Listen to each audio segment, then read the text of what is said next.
All right, so during your practical assessment block 1, you'll be doing a range of different things. There are 3 practical assessments that you'll be undertaking. Practical assessment 1, 2 and 3 are in animal areas. Practical assessment 4 we'll actually do either in the grounds or in the classroom. We've also got a tutorial for you on how to care for young animals. There is a husbandry manual workshop which will set you up with the information you need for your big project. And in our leftover time we'll do a career seminar. So you can learn a bit about the industry and some skills on getting work in the zoo industry as well. That's the plan for the days we'll have you on site with us. For practical assessments 1, 2 and 3, these assessments do cover a range of content from different units. So the units included in these 3 are work within a zoological facility, contribute to WHS processes, provide nutritional requirements for animals, prepare and maintain animal habitats, comply with infection control, and maintain and monitor animal health and well-being. So you've done all of these units within your first few blocks. So they're completed and most of your assessments would already be in and done and dusted for those. So it's just the practical components that you have left to do. Then your last practical assessment of this block is assessment 4. And you'll be covering work within a zoological facility, contribute to WHS processes, and also comply with infection control. So again, this is the practical components that we have to assess for these units. So you're probably wondering when you get here on the day, what are you actually going to be doing? So I'll try and explain that to you now. So for your practical assessments 1, 2 and 3, they're all pretty much the same. It's just the quantity of work you do will decrease as you move on. So practical assessment 1 has the most elements that we have to assess, and then it changes as you go. But as a whole, all of practical assessment 1, 2 and 3 are basically being a keeper. So you've all started your prac placement days. You all know what it's like to work on section now. So this is no different to that. Feedback from last year when we've already run this with 2 cohorts of students is they actually forget they're being assessed and it's fun. So be a bit excited. It should be a really good week. But we're going to get you in there doing 3 different species in 3 different enclosures and you'll be being a keeper. So exactly what it says here, you'll be a trainer keeper for a day. You're going to do 3 different enclosures or species. You'll do the full husbandry routine. You'll spend a chunk of your time observing the animals, so watching them eat, watching their health, watching their interactions and behaviour with each other. You'll complete the documentation that keepers complete every single day, and we'll have some discussions about what we saw, what we didn't see, what we could improve as well, and especially around their diets. So with these 3 assessments, there's a few things we'll do before, there's a few things we'll do in the exhibit, and then a few things we'll do afterwards. So before, we'll meet up. We'll put all our stuff down, our bags away for the day, grab what we need, water and gloves, and we'll head off ready to meet at the exhibit, meet the keeper at the right time, as we have to stick to the same schedule that the keepers do work under. So when we get to our first species, I'm not going to mention species today because they will differ across the sites. And with zookeeping, you never know what's going to happen. So we have to be very flexible. So we'll book in some species and on the day, maybe it'll be those, maybe it won't be. We'll just take it as it comes. But basically we'll get to our enclosure, we'll spend a bit of time as a group, we'll have a bit of a discussion about WHS factors of working with that animal. What do we already know? What do we gain from reading the procedures? What can we actually see? We'll look for some hazards and just discuss some controls. So something you see that might actually be an issue, how can we fix it? We'll look for infection risk as well, because we do have to keep ourselves safe from the animals. We want to keep the animals safe from us and also from each other. And then we'll also identify the animals in the enclosure, so work out who's who. So that's going to be a challenge for all of us, but we will have a site-specific keeper with us at all times to be able to tell us about those individual animals. And hopefully you'll all learn to tell them apart. So when you do your observation, you know exactly who you're watching and what they're doing. So then it's time to get into the enclosure. First thing we've got to do is work out how we're going to work safely with the animal. So that might mean, like for practical assessment 1, we'll watch a safe shifting routine. So how do you safely move a dangerous or a hazardous animal from point A to point B, which will give us an area to move around safely. Or for example, with assessment 2, it might be actually picking up that animal and physically handling it. So how do we do that safely for us and for the animal? We're going to look at what equipment we're using and necessary PPE. We'll make sure that we use any PPE correctly, including your gloves. You'll have to bring some gloves. We'll make sure that we've read our work procedure and we'll follow it to make sure we have the right cleaning routine. At some point we'll do a little bit of weighing or measuring or body scoring. Again, depends on the species. We'll do that for one of the assessments, practical assessment 2.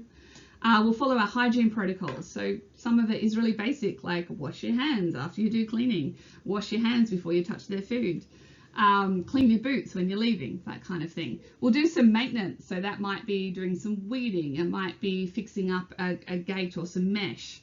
They might get us to paint something. They might get us to grease some locks. I don't know. Depends on the day, depends on the schedule. They'll give us some jobs to do. Any infection control activities. That also includes things like pest control as well. So making sure that we're not spreading anything. So it might be cleaning off our tools properly, making sure that we clean our boots, making sure we're not bringing tools from one species to another species. So there's no cross-infection risk. We will do some food preparation or enrichment preparation. We'll make sure that all the food is stored properly. We'll make sure everything's cleaned after we use it as well. There will be a treatment. For some animals, we'll actually do the real treatment. For others, we'll do a mock treatment because, you know, our animals don't want to have 9 tablets from 9 different students, for example. So again, it will depend on the species and the day, but you will undertake preparation of a treatment and completing a treatment sheet. We will do enclosure integrity, security and pest control checks. So we'll get you walking the perimeter. We'll get you, you know, checking screws, checking, pushing on fence lines, looking for holes that are being dug underneath them, looking for evidence of a pest species. We might even get you filling up baits or checking live traps. Again, just depends where we are. And of course, the big important thing of being a zookeeper is knowing how to work effectively as a team. So we'll be watching that to make sure you're doing that well. We might give you some tips to make sure that it's as we would deem appropriate. And for all of these things you're going to be doing, you're going to have myself and another trainer just observing. If you need help, we'll get in there and give you some tips and tricks, but otherwise we'll just be observing, making sure you get it right. We'll help you to get it right if you need a little bit of guidance, but by the end of it, we'll have an observation checklist all ticked off with all of your skills completed. All right, so once we've finished inside the animal area, so for example, the exhibit, or it might be a back of house area, again, depending on the day and the species. But once we're done in that animal area, it'll get locked up properly by the keeper. And then we have to clean all our tools and equipment we used, and of course, putting it away, checking it for any damage. We'll refill the food stores. We'll do a bit of a stock take and do a reorder. We're gonna watch the animal. So watch it feeding, so make some observations to put in our records. We'll look at animal behavior, how they're interacting with each other. There might be some grooming, there might be some aggression, there might be some vocalization. We'll look at the diet. So what was the diet we fed out and what can we do to make it more improved? So we'll come up with some ideas and we'll have to, you know, come up with reasons for improving the diet. It might be because you have a better enrichment idea. It might be because something's changed in the exhibit or the availability of a food item. It might be because an animal's growing up and so you have to increase the food. Whatever the reason, we're going to look at a diet and improve it. And then we'll do a workplace inspection. So you might remember one of those from WHS unit where we have a little template. We look at everything in our environment and we deem whether it needs to be improved or whether it's safe and how we would do that. Okay, so everyone will complete a workplace inspection for that area. That one you only have to do one just in practical assessment 1. Now don't freak out, you don't have to remember everything I've just told you, because when you go into Accelerate, for each of practical assessment 1, 2 and 3, it'll tell you exactly what you need to submit and what questions you need to answer. So do not worry about that. Some of the paperwork you will be filling out, and all of these things you would have seen in a different unit. So the hazard report form you would have seen in WHS, the submission form.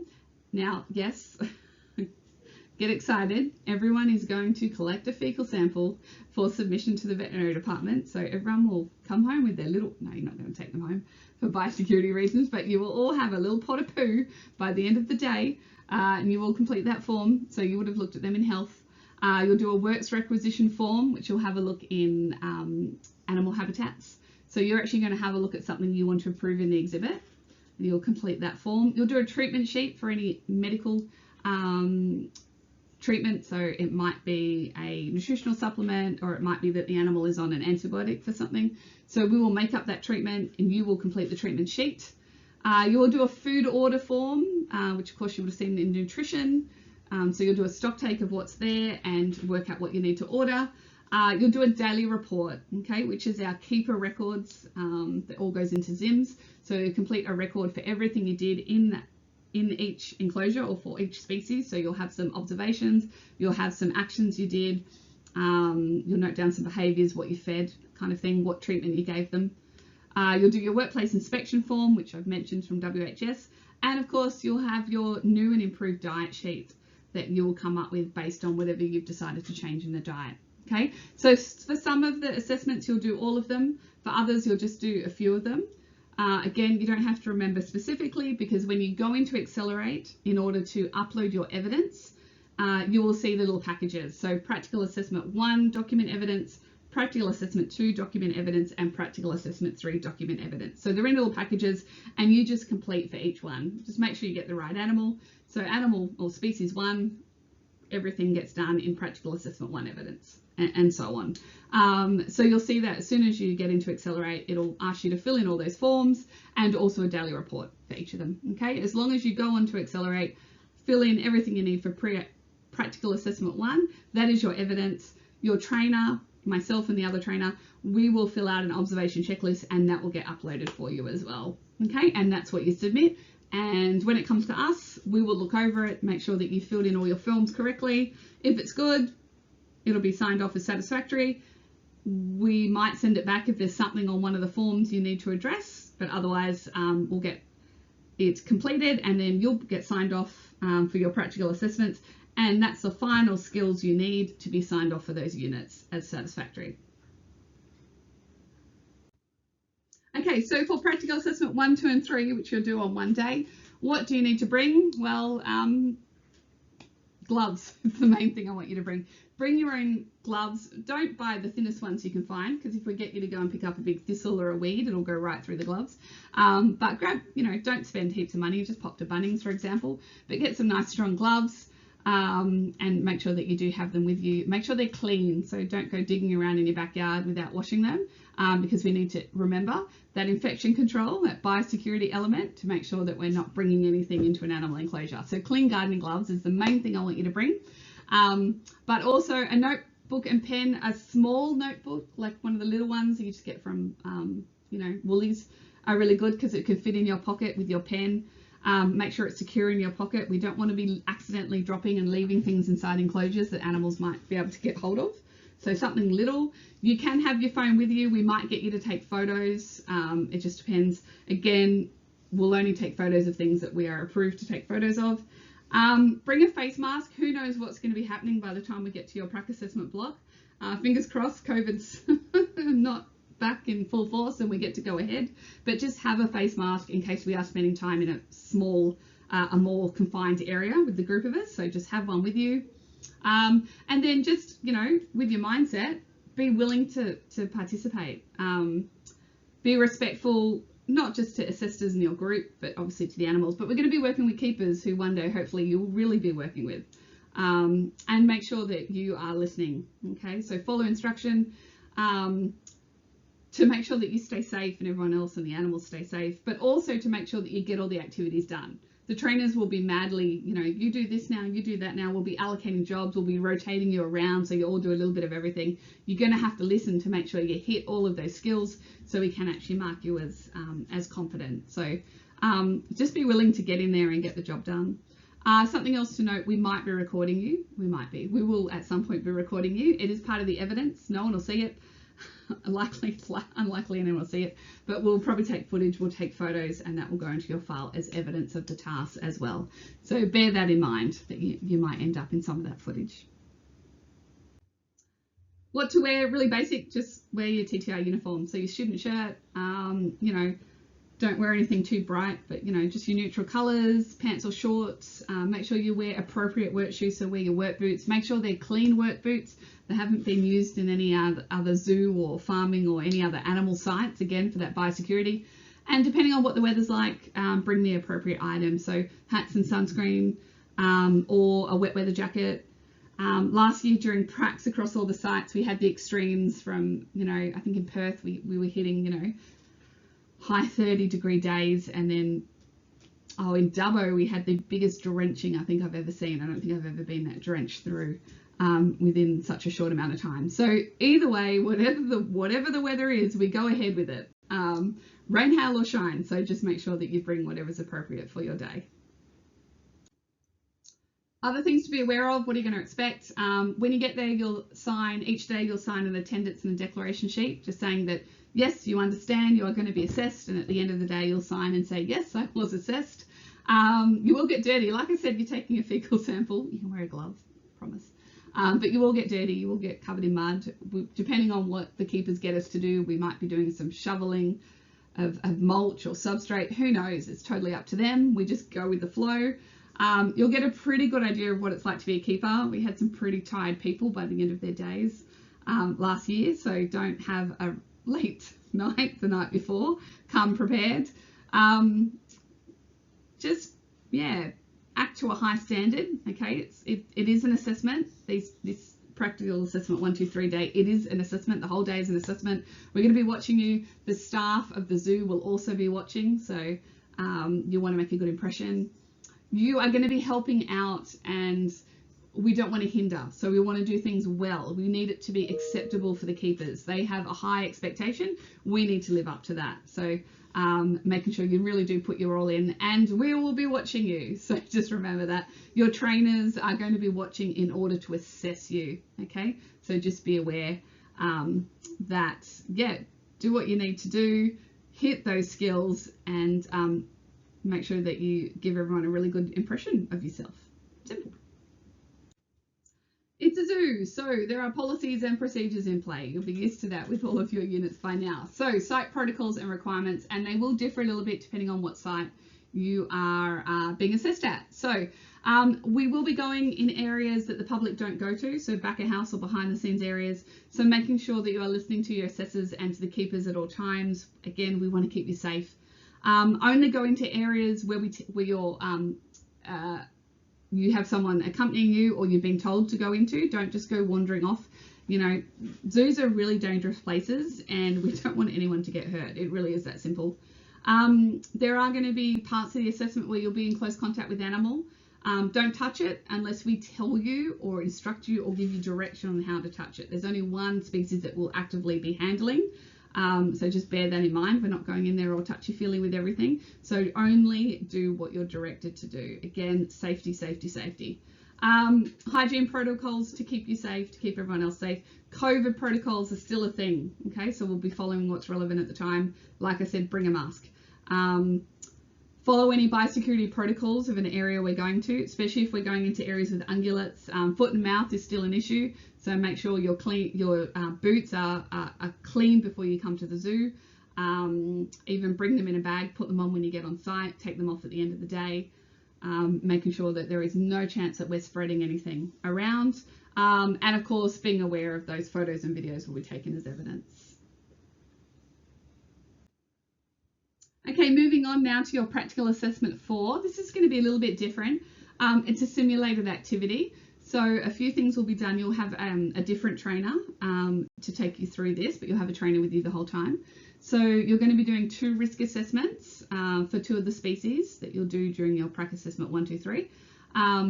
It's actually prac assessment species 1 and prac assessment 3, but don't worry about it. It'll all be that info will be given to you on the day. You don't need to remember it. So you'll fill out a risk assessment, which you might remember from WHS. You will also do a simulated emergency drill scenario. So your trainer will give you a scenario. The lions have escaped. There's a fire in the snake house. The lemur's sitting on someone. I don't know. They'll give you a scenario. You will get the documentation for your zoo that you're at, and then you will be given a random role. We're not going to let you pick them. Some will be harder than others, like if you're an emergency coordinator or a senior keeper. You'll be given a random role. You will have time to have a look at what that means. What kind of job do you need to do? You can talk through it with your group, come up with a plan, and then we're going to assess you on it. So you're actually going to simulate the drill, which is exactly what we do as keepers. This is no different to how we really do it. We pretend it's happening. We go through the motions. We talk on the radio. And we come to a conclusion. Hopefully everyone's safe, and hopefully the animal's back in the enclosure. That didn't happen every time last year, Unfortunately, we did have a few animals that didn't make it. I think we actually had a person at one site that didn't make it, which is not ideal. But you are going to run through the motions as if it's really an animal has really escaped, for example, and come to the conclusion. And then you'll have a meeting about it, a workplace meeting about what happened, which is your debrief, okay? And from that meeting, you'll all play a role in that. You'll all add your 5 cents in, and you'll actually come up with meeting minutes, which are part of the evidence that you'll be giving in for the assessment. So you'll give in evidence again, but you'll also be assessed with the trainer listening and watching what's going on as part of that drill and part of that meeting. So more specifically, you will do those 2 risk assessments, okay? So specifically on an infection risk, so biosecurity-wise or biohazard-wise. So for species 1 and for species 3, of course, by then we'll tell you what the species are. You'll have a bit of time to have a look at and talk as a group about what infection risks there may be. What can you catch? How might that happen? And then what can you do to improve it? And you'll fill out 2 risk assessments, which you'll remember from the WHS unit. And then you'll go on to do your emergency drill simulation. So you'll be given a event that's happened. You'll be given a role. You'll then play an active role based on the role you've been given. You'll follow the emergency protocols that are specific to that site that you're at. And you need to show an awareness of your role and your responsibilities during that simulation. And then after that drill's done, as part of your debriefing, you're going to have your WHS meeting. Okay, so this is your agenda. Again, we'll give it to you on the day. You don't have to remember it from now. But just so you know what's happening, you'll talk about specifically what each of your roles were. So, what happened? What did you do? You will have the debrief. What happened? What were the success or failures in either communication or action? So what could you have done better? And that will come with your learning. So recommendations and suggestions going forward. And then you'll come up with a plan for your next emergency drill as well. So everyone will get involved in this, and everyone will take meeting minutes in order to submit as part of your evidence. And again, during this meeting, you're being observed again the whole time, and the trainer will be doing an observation checklist, which will get uploaded for you as well. So the evidence you'll be submitting for practical assessment 4, you'll have your risk assessment for one species, you'll have your risk assessment for the other species, you'll have your written meeting minutes, and all of these are packaged together in practical assessment 4 document evidence, which you can download off Accelerate, complete it, and then upload it into the right assessment. Okay, really easy. And then if you get all of that right, correct, and your observation checklist is completed by your trainer and signed off, then it means that you're going to be satisfactory for the units that this relates to. So WHS, work in a zoo facility, and compliant infection control. Now, on one of the days in the afternoon, you actually, after your practice assessment 4, it's on the same day, you're going to be getting a little tutorial on care for young animals. So this is not assessable. There are no assessments involved in this. This is purely because it's an area of the industry that we don't do at every zoo all the time. We don't do it often. You may not always get to be involved in it, but we still think that it is quite an important skill for people to have. So we would like you to learn it anyway. But it is more for fun. So it's interesting. Your trainer will take you through the topics you can see there, suitable environments, parent reared, the great debate to save or not to save. Maybe you guys will have a little bit of discussion on that. How we hand rear different animals, mammals, birds, reptiles, how we record the information, weaning and release, and of course the WHS involved. So no assessments. There is a workshop guide, so you have a whole lot of a package of information you can take home with you. As well as what you actually learn in the face-to-face session with your trainer. So it is an interesting one. If you're into any kind of wildlife release or any of the wildlife care groups, maybe you already do a bit of hand raising, if a possum or something comes in, it'll be super interesting. Or you might find it that interesting that you go and get involved with some of those groups outside of the zoo.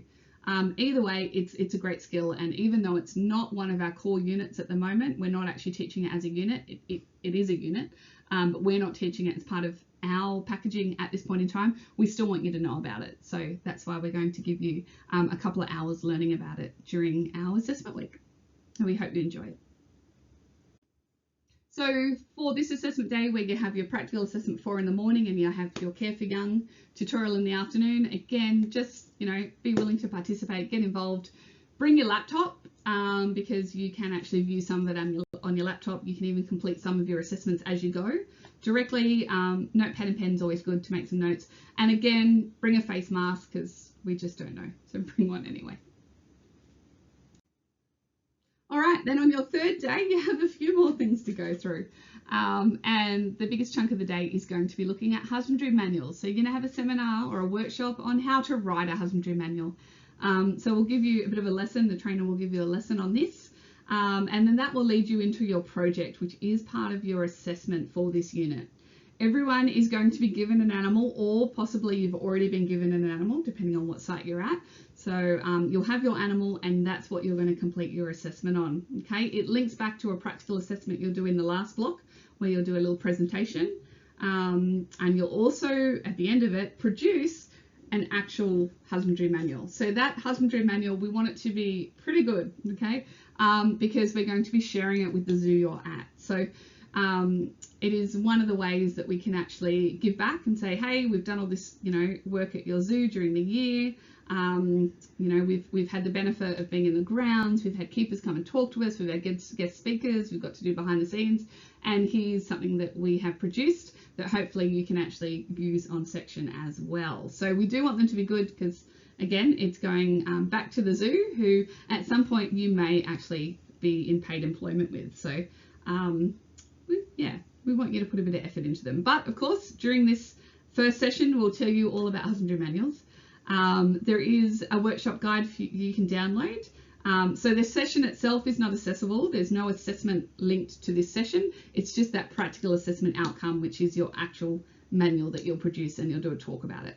Okay, so online you've got a workshop guide with all the information about how you write a husbandry manual, and you've also got the template that you will be using to write your manual for the animal that you've been allocated. Okay, so you get a lot more information during the session. This is the first session. You'll get a second session later on in the year as well, or a check-in with a trainer to help you out with any information you still haven't found or any questions you have. So that's later, but for now, we'll just get you started with what is a manual and what you need to do. And then to finish off that third day, we also want to have a little bit of a career seminar. Some of you are already working in the zoo, some of you want to work in the zoo, some of you want to work in other animal industries. But either way, we thought it'd be good to give you a bit of a background on what that all means. So we've got some information on what are the kind of careers you have in a zoo environment. We will see on the day if we can get some information from the HR department at your site. We'll try and get a keeper to come and talk to you, because keepers have really different stories when it comes to how they got their job. You know, your trainers can also tell you about, they're all very different with how they've got their job. Same with me. So we'll give you how, you know, we ended up being keepers. And it might give you some ideas, and it might sort of put you in a different direction. And then if we have time, we'll do a bit of resume writing skills and also some interview skills. If we have time, we'll just see how we go. If we don't have time, we'll give it to you later in another session. But because you will have a few, you know, hopefully someone coming to talk to you, make sure if you have any questions about the industry, bring them with you. So any of those hard-hitting questions you've always wanted to know about getting a job in the zoo, or different types of jobs in the zoo, make sure you do bring those questions with you. Again, this is just for interest information. We think it's good for you to know. There are no assessments attached to this. It is purely just of benefit and interest. So for that third day, again, be willing, bring your laptop, notepad and pen, and of course that face mask. So same. So those last 2 days I mentioned are actually in the classroom. Now, so we've sort of got the 3 days. You may not do them, everyone will do them in different order, so bear that in mind, but we'll give you a schedule to follow. Okay, so here is your plan for the actual day. As you can see, you've already been allocated into a group which was done in class, so you shouldn't be any surprises there. So with your group, you can then determine what you're going to be doing on each of the days. So we have the whole 5 days, and your group needs to attend 4 of those days. Okay. One is assessments in the enclosure, that's PA 1, 2, 3. One, the other assessment, PA 4 plus for Care for Young. Then you have your workshop day, and then that final day is actually a normal unit. So that's the Communicate Effectively class. So the entire class will be there together, and that's on the Friday. So with checking your group, please determine which of the 4 out of the 5 days you need to be there. You'll also notice there are different starting times, okay? So for most of the week, you'll be there from 8 till 5, but on the day when you're in enclosures with me, Deb, or Scott, you do need to be there nice and early. So 6:15 start. So please make sure you come prepared, nice and early. Get your days right, because if you do arrive at 8 o'clock and then you're meant to be in enclosures, you would have already missed most of your first prac assessment. Okay, you'll also notice in the red, things are a little bit different this week. We don't have access to the Institute because other events are on, so we are in some different rooms. Okay, when you're doing your exhibit cleaning days, we're down at the Wild Asia room, which is down next to elephants. And the other days you're in the Heritage Boardroom. If you haven't been there before, it's actually the top level above the big entry where the public come in. So for those days, all the days, head in through the security portal and then make your way either down to near elephants where we'll meet you, or around to their front entrance. So come from the inside of the zoo, walk back up to the front entrance, and your trainer will meet you there, or Jess will meet you there to go into that boardroom. Okay, so just remember, check what group you're in, be there on the correct day. You do get 1 day off to recuperate, but make sure you're there at the correct place on the correct day at the correct time. Okay, and you're attending 4 out of the 5 days. So please make sure you turn up correctly. Okay, I've given you quite a bit of information, but if you do want more, there are always these student instructions. Every practical assessment has student instructions available. They are on the learning management system, so they're all on Accelerate. So jump on there just to put it in the search bar in the resources, and they will pop up. So for these, you'll look up Prac Assessment 1 to 3, which is one set of instructions, and Prac Assessment 4, which is the other set. So please make sure you do read them. We'll have them available on the day at the same, and we'll give you a lot more documentation and your sign in as well on that morning of each session. If you do have any further questions, I will pop into your class tomorrow, so on Tuesday, your final class before your prac week. I'll be there to answer any questions you may have. Otherwise, you can email me, or of course email Jess, the wonderful Jess, and she'll give you any additional information you need. Okay, otherwise you've got your last class this week before prac assessment session, which of course is next week. So we'll see you ready to go. If you're in the first lot of groups, we'll see you Monday morning ready to go.